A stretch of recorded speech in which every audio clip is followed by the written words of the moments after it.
All right, welcome back to our last episode on Chapter 6 of Nonus's book of the Dionysiaca. Finishing out Chapter 6 strong, a very information-packed and exciting episode to relate to you today. This is the story focusing on the Great Flood and its comparative mythologies. Even more exciting is the way that God has rewarded my study, man. It's been insane. This right here, and you see the other studies I've posted recently, word studies, Bible studies, have led me through long hours of study in these past few weeks, winding down mythologies from countries, some people never even heard of before. But I finally did what I've been looking to do, and for the past 10 years now, and I finally found with proof I can relate the mythologies back to the children and the grandchildren of Noah. I finally found the tie-in thanks to the study. I found Ham and Mizraim, Castor and Saturn. The Greek myths I figured out were the lies that the sons of Ham told to the world.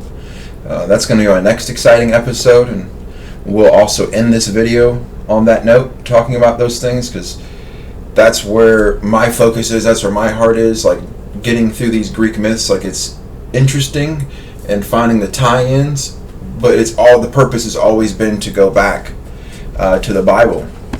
And going through the study and then relating it back into other myths, I figured out that basically the Greek myths have just been used for deception. They are the actual BS religious system handed to the humans. And so I know that a lot of those barbarian tribes with the Greeks were practically barbarians with more knowledge, per se, were brighter than some other people, right? And it's just extremely interesting study. So I don't want to denigrate the Greek myths. I just want you to know that I'm a biblical apologist, and thanks be to God, Jesus is real and the Bible's real, and it all points to it. So, talking about Zagreus being the son of Zeus, born in a bull form, right? Possibly representing the astrological sign Taurus in the heavens, and then him dying because of the Titans, which reminds us of Osiris, and then Osiris was ripped apart. So is this bull here, okay?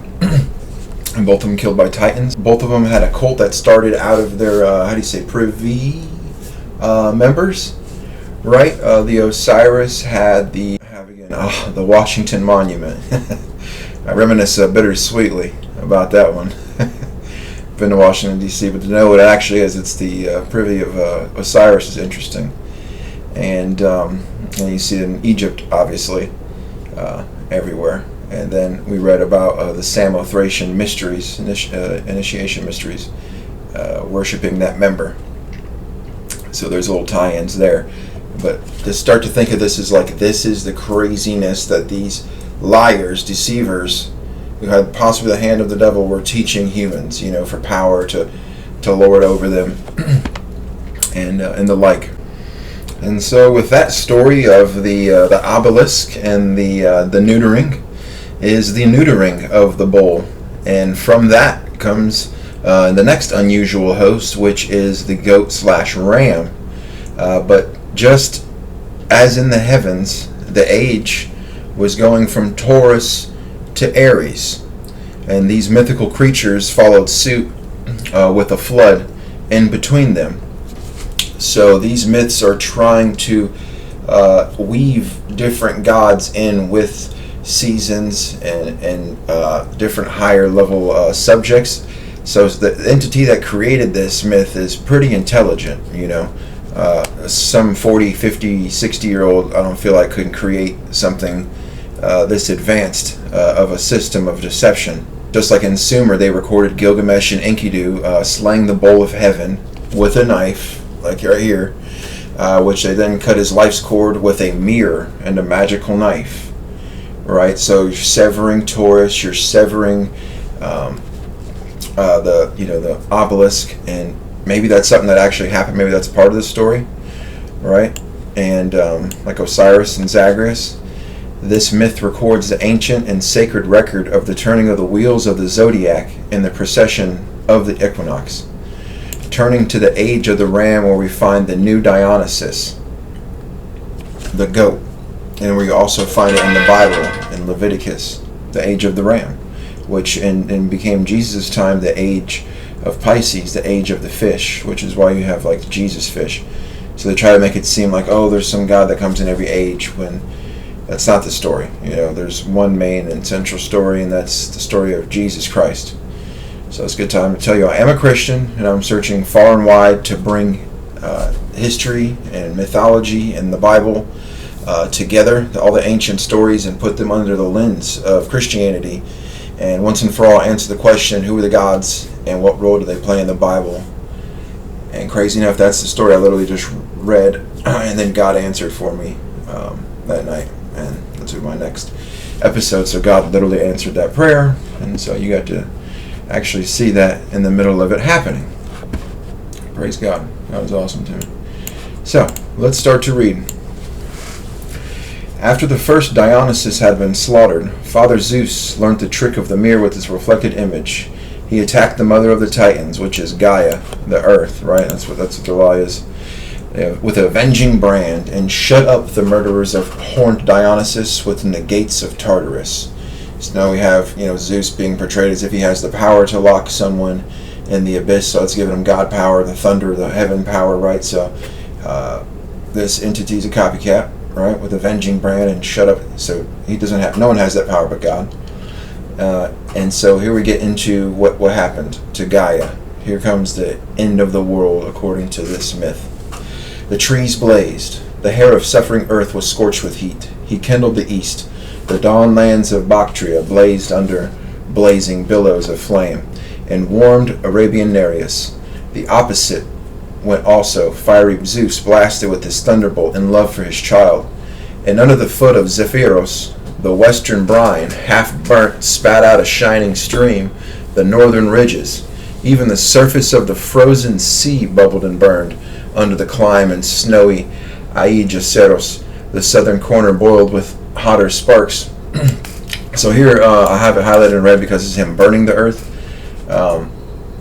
We don't have that in the Bible, but a lot of cultures seem to point to, like volcanoes and stuff going off, which I imagine with the earth shaking and such wouldn't surprise me.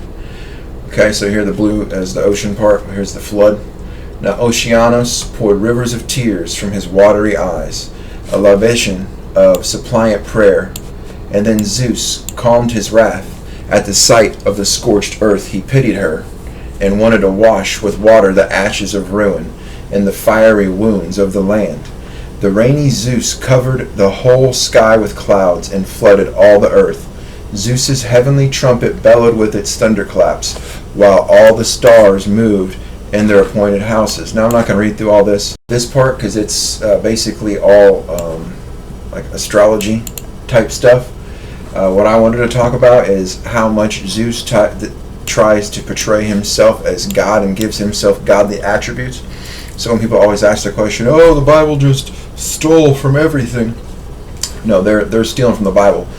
These entities had just gotten off the flood and claim themselves as gods. They're taking the attributes of God. There is no one else that we've seen except Jesus Christ, and we're chasing down these myths. So here's him pretending to be God, pretending to be the one who brought the flood, and you'll find that in other myths like in El and Enlil brought the flood to quiet the earth, which is a bunch of other nonsense. So what I'm doing is I'm trying to trace down hints and keys that'll unlock other things for me. Right, and so continue to try to act like he's God. And that also lines up with the Bible is the barriers of the sky, 7-zone sky, were opened when Zeus poured down his showers. So they're saying, Zeus, they're calling Zeus Yahweh, and that he opened the heavens, and that mountain torrents rained down, right? And that the lakes and the liquid waters, they shot up because the fountains of the deep, as it says in the Bible, broke open. So they're trying to steal these myths. So if we focus here on lying, story-weaving Zeus, we see someone or some group attempting to make a planet and a sun and a moon and the stars cult or religion. by taking stories from other mythologies, specifically the biblical story, because that's the devil's job, is to make confusion of such. And we'll soon see, as we jump to the other mythologies, comparative mythologies, we'll see that the Greek myths are definitely taken from older Sumerian myths, which match the timeline and chronology of the Bible, because they went to Mount Ararat and to Sumer, the Tower of Babylon, and then dispersed. So it makes sense that those stories were older if the Bible was true, and that's where they stole from. So we just read about the water, just like the Bible stories. And here the earth shakers, who they say is Poseidon, from the deep saw the earth all flooded, and Zeus, and they're, kind of pushing against each other, making it worse.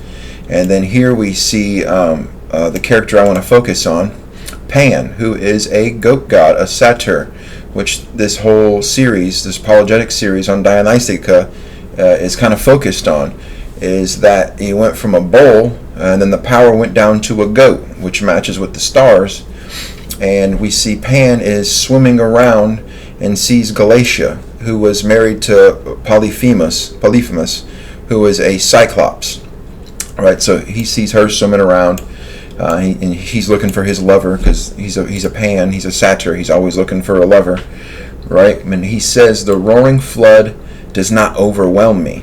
If I feel like it, I can mount to the starry skies on my goatish feet." So his entity here is attempting to say that it's a type of deity, that everything else is going to pass through the flood, but it's not. And based upon my readings of the Greek myth, it almost like they want you to believe that this Atlantis, the Minotaurs, was before the flood, and I'm coming to figure out that it was after the flood. So the Greek myths are set and meant to deceive and create division and confusion in a way that I did not know until I've gotten this deep research. And let me show you how. We're going to turn our focus to showing you what seems like it's going to be the context of my many next episodes. And I mean that. This information I've never seen on video before. It's deep within etymology and things of that nature. They're literally like secrets of the Bible, I think. And it kind of proves the time that we're in, because we're able to start figuring out who these characters are and were, and unravel these pagan myths completely. So that's going to start taking up my next couple episodes. Hopefully I can get you guys excited about it. These pieces of knowledge from this study that have led to my most fruitful study yet, there's what that came together, perfectly and divinely. So I'm keeping this study in this order. For this one, I probably will take this clip and use it to make the next video, which is going to focus on all these ties to Baal and El, who are from the Bible, which is, like I keep saying, that's my main focus, bringing these characters back to the Bible. And I will, these have been the cookie crumbs that God in this study has provided me and shown me the truth. And this truth is what I've been praying for and looking for about 10 years now. Okay, thank God. So what do you think when I say Baal? Do you think of the devil? Do you think of the charges brought against Baal, Moloch in the Bible? Maybe you think of the ones who made themselves gods, but who were no gods?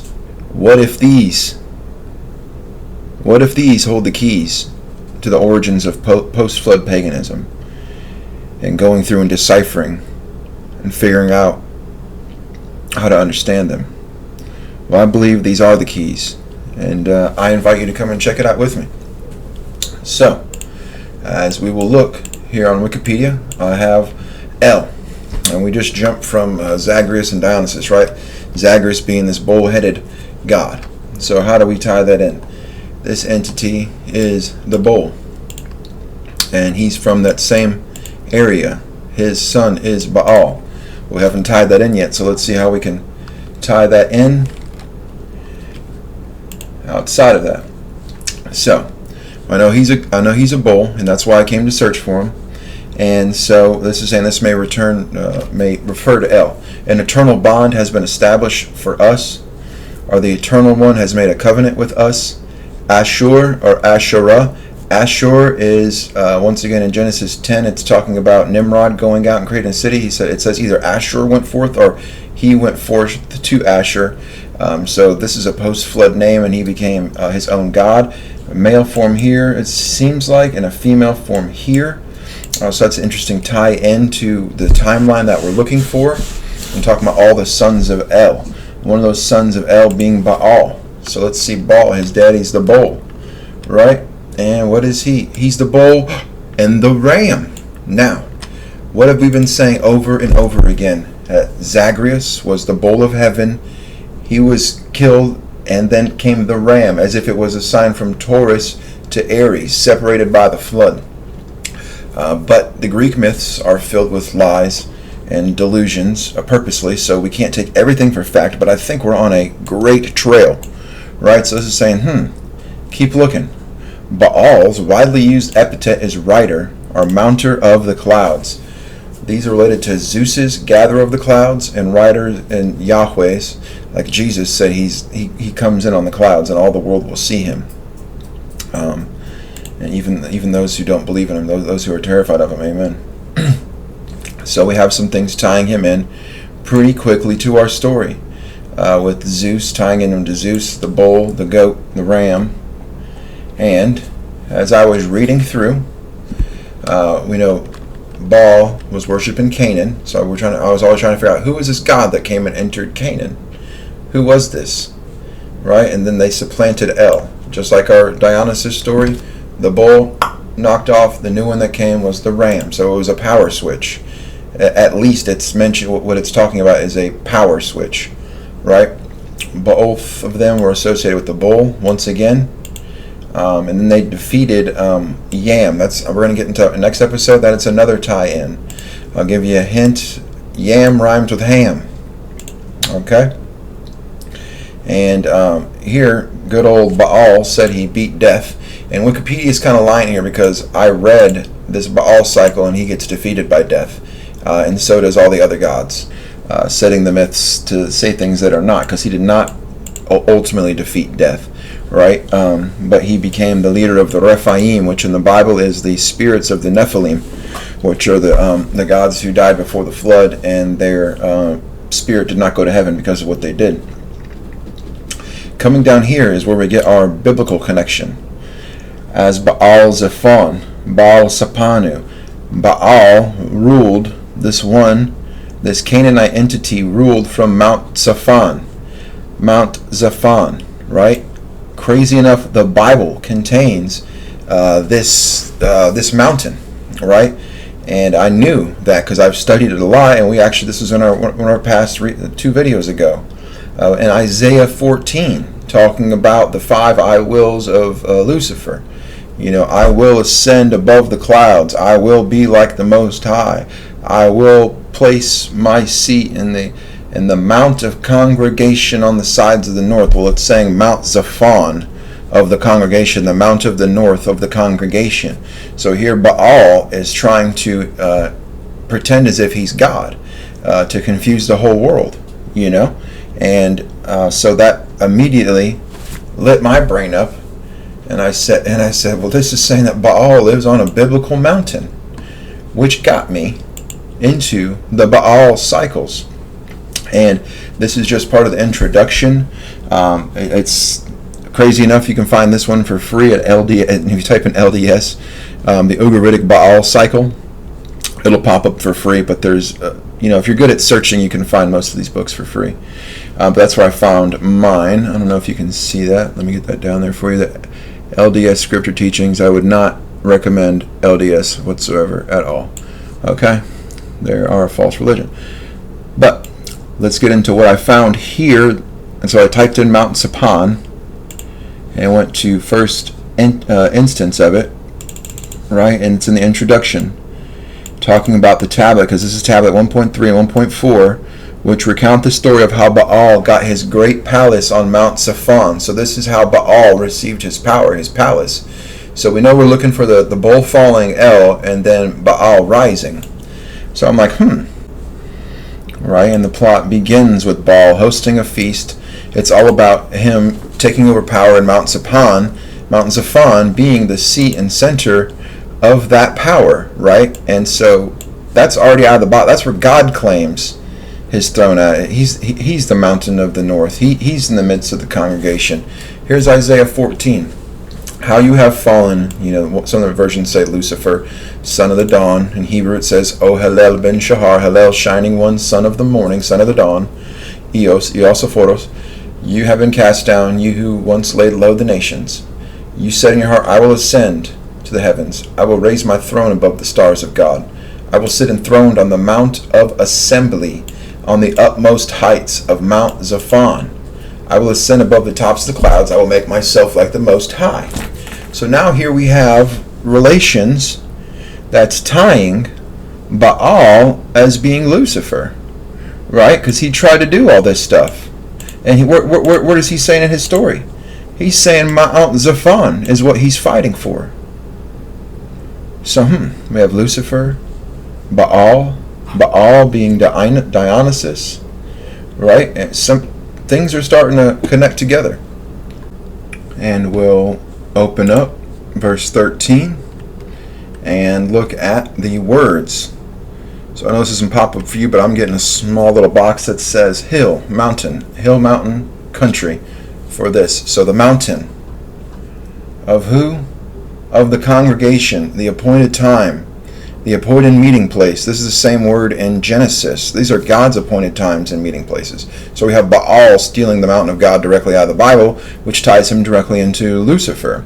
All right, on the farthest side, on the extremities, the recesses, the flanks of the north, Zaphon. So the Mount Zaphon, right?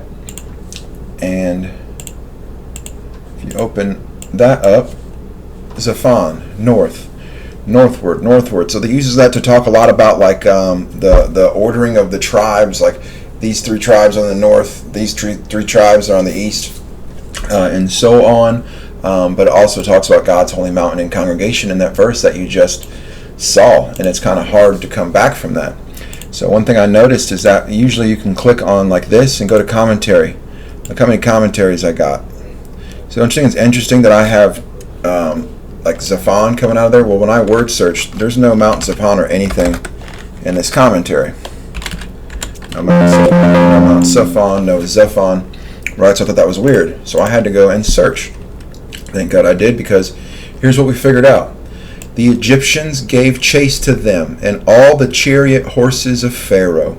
His horsemen and his warriors overtook them, encamped by the sea, near Pi-Hahiroth, before Baal Zaphon. There's our mountain in a location. So not only do we have the Bible identifying who would be trying to take over this Baal Zaphon, we have a location for it, because the Egyptians are here on the run from Pharaoh, right? They're getting out. This is the last plague is coming on, or it's already killed the firstborn, and now they're heading towards the waters. They're about to cross the Red Sea. This is the last place they go. God is getting Pharaoh to believe that the Israelites have given up. They got to the ocean. Don't believe the route that the normal people give you, the Catholics give you. It's a fake route. When the Red Sea splits, and they were right here, make it easier this way. So they're in Egypt here, and they have to cross into the Sinai Peninsula, and then go down and then cross the Red Sea into Saudi Arabia. They did not do the Red Sea crossing from Egypt into the Sinai Peninsula. All right, so you look that up, and Mount Sinai is actually Jebel al-Lawz, which I'll get to in my detailed video of this. Okay, so we know they're heading up the Sinai Peninsula, right? And they're about to cross. And God says, turn around and go back towards Pi-Hahiroth. That's opposite of the mountain, Mount Zaphon. So it's giving you an exact location if you figure out the Exodus route, right? And then so God tricks them, makes the Egyptians think that they're scared, so that now the Egyptians think something is up. They think benefit in their favor. They think their God's stronger. So the Targum Jonathan, which is like a commentary, gives a more elaborate descriptions. For the Egyptians will say, more excellent is Baal Zaphon than all the idols, because it is left and not smitten. This bit of information was supposed to let Pharaoh rationalize that the Israelites were lost and confused because Baal-Zephon's power was so strong that it had forced them to return to Egypt. Well, Baal-Zephon's power is about to be proved very strong because Lord Jesus Christ, Yahweh, is the Lord and the King who sits on the mountain of the north in the midst of the congregation. The congregation worships the Lord, Jesus Christ, who teaches beauty and respect and honor and love and life. And that's why he's worshipped. Not these idiots, these so-called gods who are demanding worship out of people using might. When God made us innocent, here we have these a-holes let loose on the earth who are using death and magic and false gods and false religions to trick the people. And so here, God turns the table on our good friend Pharaoh. But praise God, because this turns into something amazing. And so now we've really narrowed down where this Baal-Zephon might be. And we know that Baal might be lying. This might not be the real Baal-Zephon, but he's using a power play, using that word, calling himself the guy who holds them out in the congregation, God himself, right? And so Baal-Zephon Exodus route. And there's a lot of them. The Catholics, if you can see my mouse right here, the Catholics will tell you Mount Musa is in here, which just tells me that they've never studied at all, because it just completely, they didn't come down into Egypt while Egypt was pissed at them and their children were dying and then cross. No, they got out, and then it said they were in between the wilderness. They were hemmed in. So that means they either went in between the mountains or went in and hemmed in between the sea and the rocks. Okay, so they could have came in and shot through and went across Nueva Beach, which was what I used to think. Because right here is the real Mount Sinai. Okay, right here is the real Mount Sinai. I'm sorry, I didn't mean to go on that much. And that's where I'm thinking they most likely crossed was the bottom. Because when you come down here, you come up here and it says, and they turned around because the mountains are hemmed you in. And so it looks like, oh, we're Israel, we're lost. Oh, the Pharaoh is going to slaughter us and take us all back. And so that's what the Pharaoh thought coming on. And Pharaoh also thought right here in these Straits of Haran that, let me see if I can get that a little better for you. In these Straits of Haran down here, this mountain, which nowadays is called Mount Tyrant. You got to understand, this is Baal is like the first tyrant after the flood, right? He's like Nimrod, basically. He's a tyrant, and so this guy right here, basically, the Pharaoh thinks, oh, the gods are going to take care of him, okay? And instead, Jesus Christ was to show him who actually owns Baal-Zephon, because when they came across, then the waves collapsed across Pharaoh's face and his entire army, and still. In this river is Egyptian wheels from when they took their crossings over. When you get up to Mount Sinai, that mountaintop is it's Outlaws, right? Which means, oh goodness, let me come back to that. The bush that was burning with Moses was a almond. Okay, almond. As almond trees are here. There's also the same type of birds that they were eating with the manna, the same birds that fell out of heaven, not the manna themselves. Quail is found here. One of the only places it's found. Almond trees and quail in a desert. And then there's tons more evidence. The top of the mountain is black because the Bible says that the presence of God came down on a fire and smoked out the mountain. When you flip over those rocks, they're not burnt. The top of the whole mountain, a massive area. A massive area is completely burnt out, and it matches the actual statements in the Bible to where Mount Sinai is.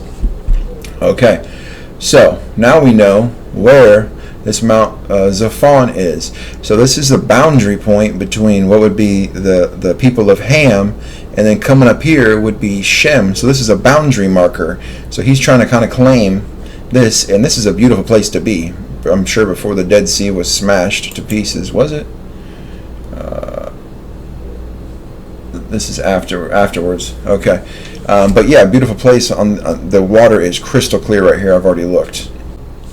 There's a lot about this study. I will put that up at some point, just a study specifically on the Red Sea crossing. There is already really good documentaries on that with people who actually got to do it, Ron Wyatt being one of them.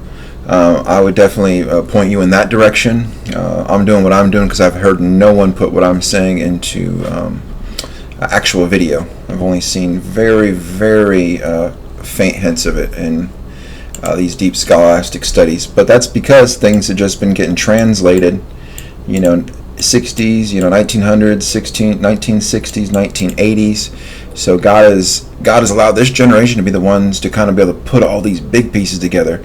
See, our gentlemen in the past, they were awesome at translating specific languages, and now we have to be good. That's also a great skill, but be able to put all these things together. So I think by doing that, God has kind of pointed out to me the biblical characters. So let's dive back into the reading again. So El speaks to Yam. I'm in the belief now that Yam is Ham, Haman Ra. So he named himself as a god, Haman Ra. I think that Ham immediately, the whole sin with Canaan and stuff, whatever that was, he decided to become his own god, and most of his children did too. Okay, so here, El speaks to Yam. 2 days he will arrive, Hadu, which is Baal, like Hadad. You will meet him at Zaphon, Mount Zaphon, right, which is this little island, is what they're speaking of right here. But Mount Zaphon was also Mount Hermon, right, where the angels came down, the Watchers. And then there's Mount Zion. All right, not to get too confused, but Yam speaks to El. He speaks, truly I know, we'll bind him. Bo El, you will bind him. So he's asking, Yam is kind of scared and asking El, this god El, to bind Baal. Stones, I am aware he needs to be constrained because he will attack me in my loins, red stuff back, right? And El responds to Yam. You got to realize a lot of this stuff is missing. The left side's missing because it's on a clay tablet. So if you can imagine, on a clay tablet, the outside gets brittle first as it works its way in. El responds, you shall drive him in his loins. A day or two will pass and he will arrive. You will meet him. You will bring the food on Zaphon. And then he speaks, truly I know you will bind him. Right, so basically it seems like Yam is scared. He's asking El to do so. Yam is asking El. So this doesn't mean that El is a parent god, because the study that I've gotten to, El is actually a Yam had Cush. No, Yam had Mizraim, who had Kaftor. Okay, so this is Ham's grandchild, right? And so he has more power than Yam. He's younger, more fit, right? And so they're going back and forth as to who is going to be the one to bind Baal at this meal on Mount Zaphon. Okay, and so 170 starts the next set of texts. And aloud they summon the assembly of the gods. They summon the distant ones. The assembly of El they summon. El sits in his Mar Zeah, which is like a tent, or is like a structure, a sitting structure. The shame of the eternal, weird thing to say. He's not the eternal one. O gods, to the house of your Lord, who surely travels quickly through the land, who goes in the dust of destruction. He drinks curdled milk overflowing. He takes a cup in his hand, a flagon in both hands. Strange, the shame, drinking curdled milk, destruction. Doesn't seem like my set of gods, right? Seems the opposite set. El appoints his son, the bull, right? So El proclaims Yam, which is Ham, as basically a god. The name of my son is Yahweh, not Yahweh, YW, which is kind of close to that. And so I think he's taken his given name, just like Nimrod is not the given name for Nimrod. That's that's what he was called, a rebel. Maybe Ham is not the name for Ham. That's Haman Ra. God said, all right, keep your name. Because here this day, with El, who was another entity creating false religions, right, says, your name is no longer this, it's now this. It's now Yam. He's now become the sea god. He's now become this false Leviathan feature. And Yam is going to be known as the one between the rivers. Yam is going, if he's Yaman, Amon-Ra, was in the rivers of Egypt at Thebes. Okay, and so he's known as the dragon in the rivers, which is kind of some representation in him stealing from the Leviathan from before the flood. Or maybe this is a Leviathan, but I think he stole that name of the Leviathan to rule in Egypt. And so he does. He's ruling in Egypt under the name of Yam, and through other scriptures that I'll get into deeper in my full study of this. We'll talk about how he's related to the serpent, what the names are, and things of that nature. Alright, so here's El, is still pronouncing blessings upon Yam for sustenance. Your name shall be the beloved of El, my house of silver, into the house of silver, which into the hand of Elian Baal. Thus he reviles me. So he's asking for all these blessings. He's asking to have Baal stuff, drive Baal from his throne, from the resting place, his throne and dominion. For if you do not drive him from his throne, he will beat you, right? So he's saying, hey, El, if you don't help me beat him, then he'll beat both of us, okay? And so here they go on with the feast.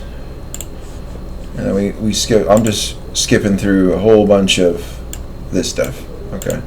It's very, very scholarly paperwork. All right. So I'm not going to get crazy deep into this because I'm going to make a full video on it. But this is kind of like a teaser for people to thank them for watching my show before I get this fully published and put up and into a pretty video that'll get a lot of views. I wanted to go into this because this is the truth is much more important than me getting views or subscribers. And this is what tied everything into the Bible. This right here is what did it for me, and thank God for it. So let's get in. 2 messengers journey to Kothar. Then they surely head towards the whole divine Memphis. Caphtor is the throne of his sitting. Memphis, his inherited land. From 1,000 acres, 10,000 acres. At the feet of Kothar they bend and fall, they prostrate and honor him. Alright, so 2 messengers, most likely from either Baal, El, or Yam. We'll see which one. The speech of El. Okay, El's messengers going to Kothar. So they surely head, so they're coming from somewhere towards divine Memphis, which is in Egypt, Caphtor. Caphtor is the son of Mizraim. Mizraim is the son of Ham. Okay, so we'll open our table of nations, Genesis 10. Sons of Ham. Cush, one we've been talking about. Mizraim is who they call Egypt. Mizraim is the founder of Egypt. That's their main piece of land. Cush, a little bit further south. The main guy's Ham, and Cush being his firstborn. We've gone over the sons of Cush already. Let's find Mizraim. Let's find Caphtor. Alright, Caphtorites. Oh, I found Caphtor. Who'd he come from? Mizraim. What's this? The Philistines came from the Caphtorites. This is kind of messed up. It looks like it's backwards. The Cashlites, no. The Philistines came from the Caphtorites, and this study proves that. But Caphtor comes from Mizraim. Mizraim, the brother of Cush, of the sons of Ham. That's the main point, right there. So we got Caphtor. We have El is journeying to Kothar. Kothar ha-Hois, which is also another name for Vulcan, which is also another name for Hephaestos. So here we are. This isn't, Greek story is not from before the flood. They're liars. So the Greeks is a bunch of lying stories.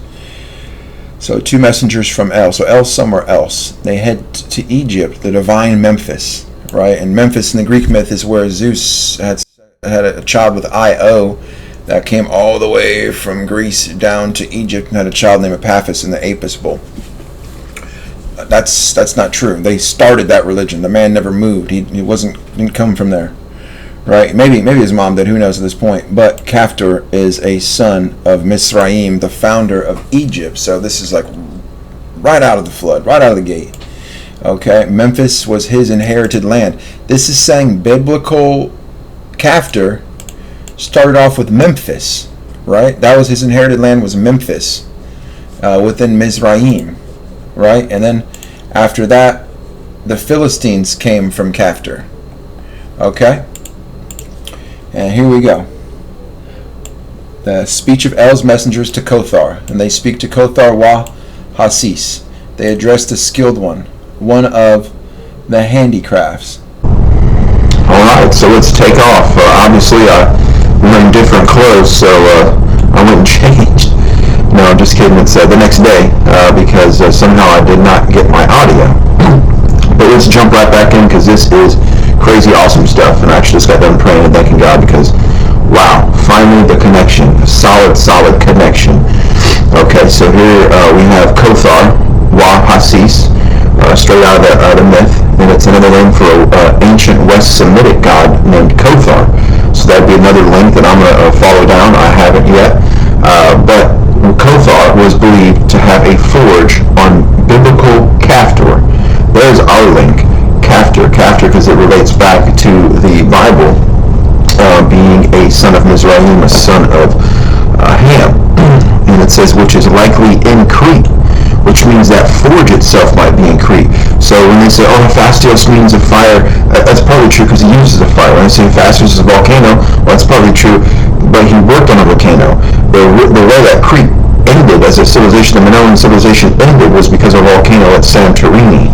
And so he was known for using this natural source of a forge, whereas at that point in time humans could not get that hot of steel. So that's why it was so rare. You do find these pieces of steel, but they're made by gentlemen like this who had that knowledge. And so I think he had access to maybe angelic powers, because it's very quick that he learned these things, right? Likely in Crete. So Caftor started off in Egypt, and at some point went to Crete and made a forge, and we find him in our story that we're reading in the Baal cycle, coming out of Dionysiaca, because we're talking about the bull and the goat, and then we found El and Baal, where a bull and a goat as well, got in that story, right? Bam. Here we are tying it in back to the Bible. Caftor, being Egypt, went to Crete. For what reason? We don't know. Maybe it has something to do with what we're looking at in our story, the fight between Baal and El. Baal, El, and Yam. So there's a power struggle going on. So maybe it was just time for him to get out. But it seems like at the time of that conflict, they're going back and forth from that island, from the island of Crete. And that's also why I think the Egyptians got their idea for the island of creation, the island that popped out. It sounds like the Genesis story, but if you give me a second, let me pull it up. Here it is. I found this guy crazy enough.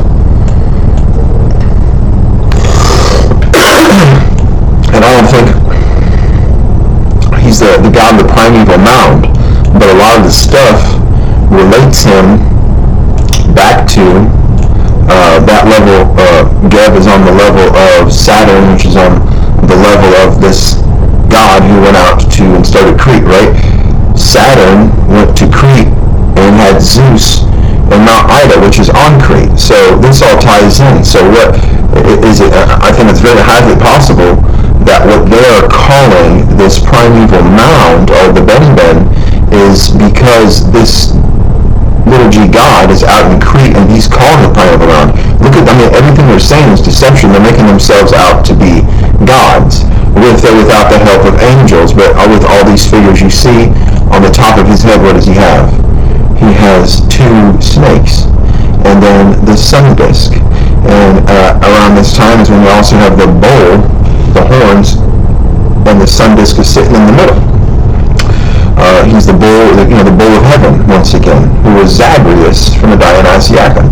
Zagreus, the bull of heaven, he was taken out with a knife and a magic mirror, and then Zeus put him, went out and took his heart, gave it to Semele, ate it, and then went with Semele and had another child, Dionysus, the ram. Okay? another thing with the ram is check out the sun. Here is his son. It's the ram. Ptah, the guy who went as a bull, started a bull cult. Ptah is known for the Apis bull. He started the Apis bull cult of Egypt. Takes off and has this ram god who would be a Zeus type figure. Alright, here he is. Look at how crazy that is. You know? This one is higher in level. It's obviously a higher level within Egypt. And what a crazy tieback. And so, however, when the Egyptians ruled Syria and Palestine, Kothar was associated with the Egyptian god Ptah, who was the patron of craftsmen, and his forge was then thought to be in Memphis, Egypt. So maybe he learned the forge in Memphis, Egypt, brought it out to Crete, and maybe upgraded it with the volcano.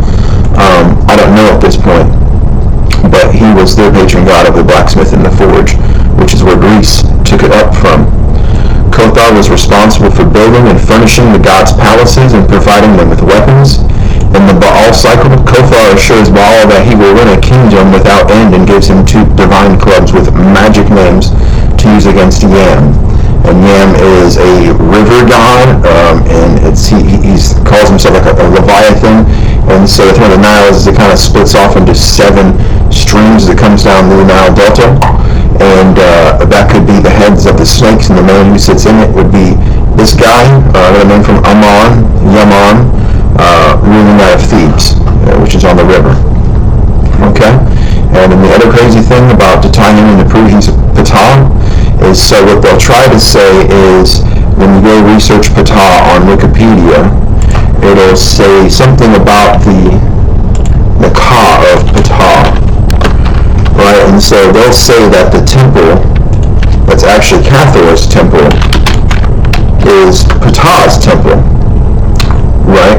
Was a temple in Memphis, Egypt. Hut Ka Ptah means like palace or mansion. So I'm going to bring this down. House or mansion of Ptah, or the enclosure of the Ka of Ptah. Let me drink a little.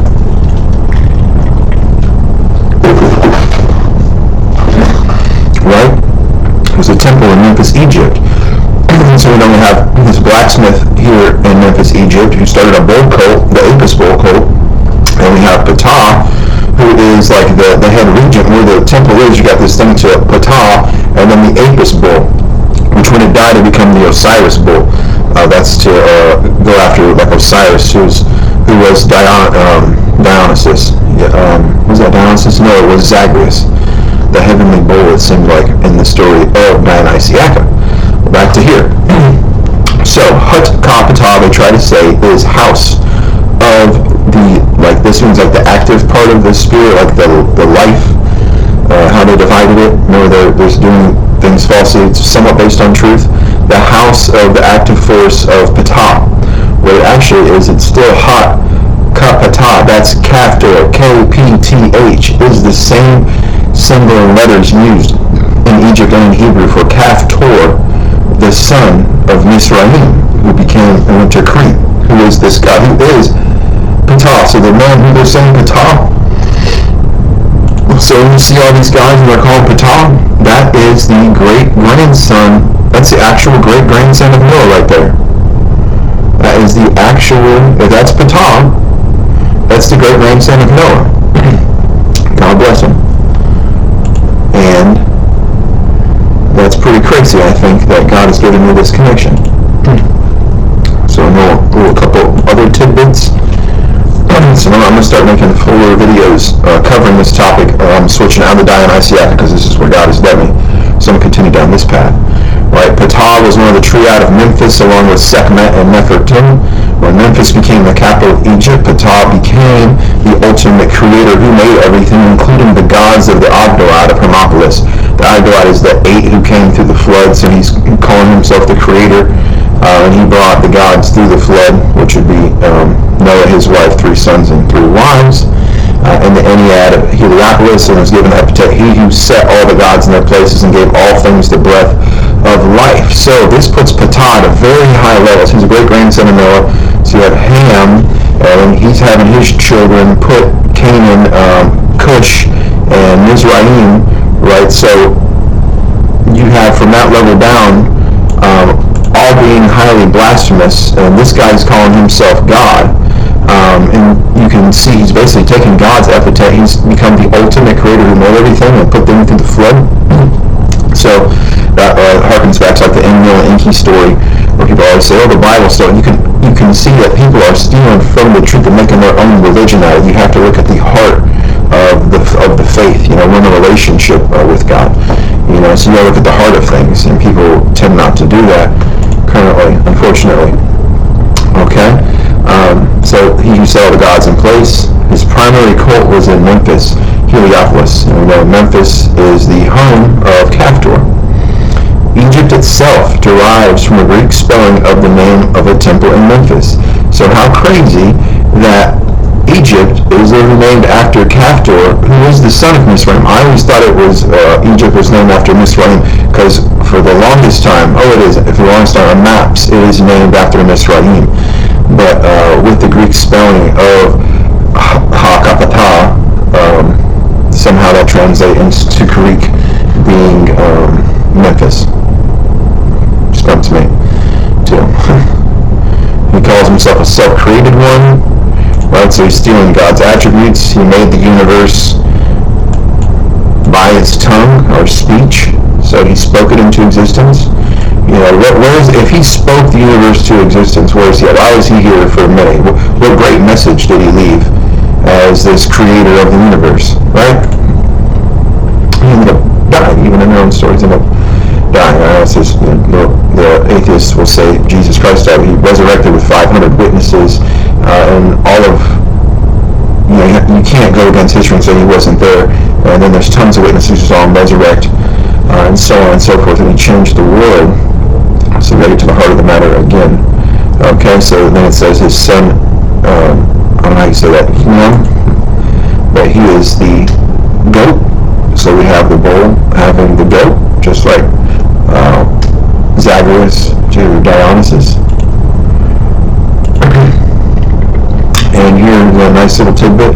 The Shabaka stone records that Ptah helped settle the fight between Horus and Set by making Set the lord of Upper Egypt, while Geb made Horus the lord of Lower Egypt. So we have this connection back into Geb again, which is the connection into Saturn, the man who started the Minotaur cult of Crete. Right, we have that tie-in again. But here we have Ptah having enough power to be telling Horus and Set what to do. And Horus and Set, I explained in video 2 and 3 of my Dionysiaca videos, that Set is this Titan group that comes and attacks with knives and takes out Zagreus, and that Horus would be, I don't know, would Horus be the Osiris? I forget that. But Set is the one who took him out. He's the one who took out Zagreus. Okay, so we have all these things connecting crazily. Once again, the Apis bull was regarded as one of the parts of the soul of Ptah. So as the son of Mizraim, the grandson of Ham, is walking around, he is claiming as part of his religion that a bull has a piece of him. And in the Baal Ugaritic myths in Tablet 6, Baal, to claim immortality, to claim an immortal life, it says, he goes out and he copulates with a female cow. It says 77 times. Then it says the cow laid down 88 times and he had a son. Okay, so here we have Baal mixed in with the same type of, bull cult. Okay, and he's saying it's a part of his soul of Ptah. So Ptah is basically running this bull cult. He started the bull cult. It's a part of him, right? And then the bull cult went from him. And one of his sons tried the goat cult. And that might be then Dionysus. Maybe that's just who they had. Maybe from that point on, he was off in the world spreading his religion. You know, we have to remember that Abraham died and Shem lived 25 years longer. Yeah, you heard me right. Most people don't realize that, is that the men who got out of the flood lived 600 years. And their sons and their sons' sons and their great-grandsons all lived 400 or 500 years. And then from that, when you see the line of Shem, that starts breaking off. And so you can kind of tie that in and do the same in like the line of Japheth and the line of Ham as well. That you'd have these top 4 generations, so you have 3 at the top, and then they have a bunch of sons, it's like 7 apiece, 7, 14, 21, then you have 21 times 7, and then you have 21 times 7 times whatever, and that's how many of these entities are out that are living much longer than the next set of generations, where it steps down to like 200, 250, 200, you know, it steps down real quick down to 120, what God said he was going to limit our lifespan to. So all these people were living together, and then in the time of Abraham, you have Genesis 14, where the kings come down and they're taking on and removing from the land things that are Rephaim, Zamzim, the Emim, and the Horites, which are all like Nephilim type tribes. And so there's a lot of history in there and things going on that I don't know. But what I do know is that the sons of Ham were creating a false religion. And I'm going to start focusing on that more, and then I'm going to see where the cards lie as far as like the Nephilim question, because I want to tie it in specifically, concretely to the Bible before I delve too deeply into videos on the angel question, because these guys have just been completely lying. I mean, he's saying the bull is part of him, he becomes a bull god, he goes and creates a bull cult where Athens has to bring, you know, 7 girls each year for the to go, you know, down into the labyrinth. So God only knows what was going on, you know. So when Jesus Christ came, he came to break the power of all those things, because humanity is just wild without God, right? And we have people like this, without God checking us, who will exalt themselves as the Lord of creation, you know. Whereas, you know, say if God gave us 600 years, right, he would expect us to, you should be like God, right? So people should respect you, and you should, you know, make God's name holy. And these people, what they did is they turned themselves into a God of creation. Funny that he says that, because here he is green, which means he's dead. Didn't rise, right? They don't fire him, because one day they'll rise again, but you know, that'd be through the grace of God, because they're worshiping the serpent, which is on all their foreheads, and then the vulture, which eats carrion, you know.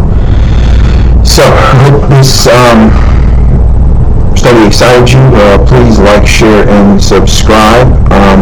I will start putting videos out that'll be a little bit shorter, just to start hitting on all these points and diving into them deeper as I start to develop a larger video to cover this very comprehensive subject. So I pray God bless you and God lead you in your study. Thank you for watching. Love you.